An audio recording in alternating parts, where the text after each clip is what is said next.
Assalamu alaikum mekendештер. Президент Садыр Жапаров иш сапары менен Ош шаарында жүрөт.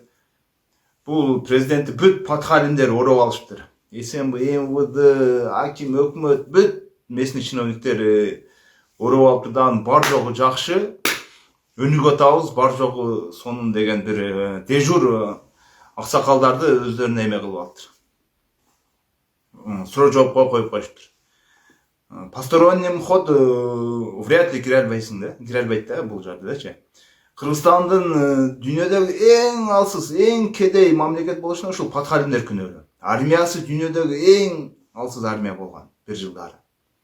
Дүйнөдөгү эң кедей мамлекет болду. 2000-жылдары 2005-жылга чейин Кыргызстан дүйнөдөгү армиясы, экономикасы дүйнөдөгү эң кедей мамлекет болду. Дүйнөдөгү эң кедей мамлекет болушуна дагы ушул подхалимдер күнөөлүү да.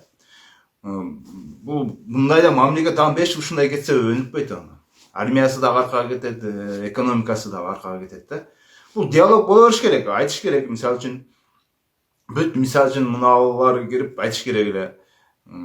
Биздин армиябызды чыңда же мунал эмени военчастарды салып бер, Оштун керектүү жерлерине, мисалы үчүн Ошко Акбура деген эме бар.